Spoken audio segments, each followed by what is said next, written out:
రక్షణ కావాలనుకున్నది. రక్షణ కావాలంటే పిల్లలకి ఏమిటి మార్గం? ఇది అందరం గుర్తుపెట్టుకోవాలి. చిన్నపిల్లలకి ఎప్పుడైనా గండం వస్తూ ఉంటే, చిన్నపిల్లలకి ఏదైనా ప్రమాదం వస్తూ ఉంటే వెంటనే తల్లులు తండ్రులు ఆవు మూత్రంతో స్నానం చేయిస్తే ఆ పిల్లాడుకున్న గండం తొలగిపోతుంది. ఇంక వేరే ఎక్కడికి వెళ్ళక్కర్లేదు. మనం ఆ విషయం తెలియక అజ్ఞానంలో పడిపోతున్నాం. గోమూత్రేణ స్నాపయత్వ పునః ఘోరజసార్భకం రక్షాం చక్రుశ్చ శకృత ద్వాదశాంగేషు నామభి. గోమూత్రంలో అనేక శక్తులున్నాయి. ఒకటి, చిన్నపిల్లలకి గోమూత్రం రాసి స్నానం చేయిస్తే అటువంటి వాడికి చర్మకాంతి బాగుంటుంది. చర్మానికి వచ్చే రోగాలు ఉంటే పోతాయి. కొన్ని రకాల స్కిన్ డిసీజెస్ ఉన్నాయి, ఈ చర్మ వ్యాధులు.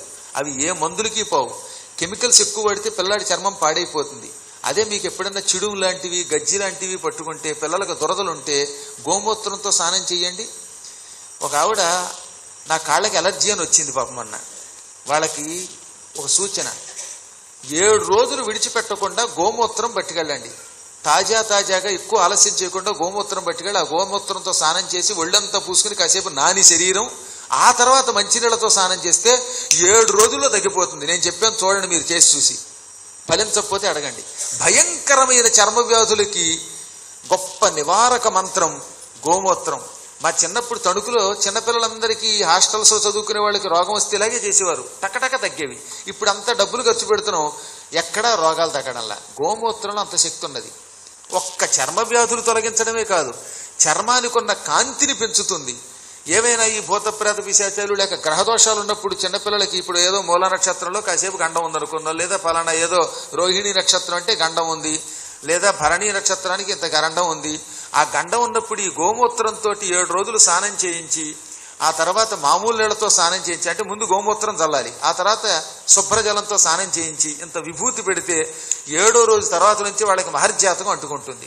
అలాగే ఇంకేమైనా కష్టాలు వస్తే ఆవు పేడ ఆవు మూత్రం కలిపి దాన్ని ఒక 5 నిమిషాలు ఒంటికి రాసుకుని, ఆ తర్వాత ఒక పావు గంట తర్వాత స్నానం చేస్తే, రాసుకునేటప్పుడు కనీసం ఒక 5 నిమిషాలు తీసుకోవాలట. అంటే ఈ గోమూత్రం ఈ గోమయం ఒంటికి రాసుకోవడానికి మినిమం 5 మినిట్స్ టైం తీసుకోవాలి.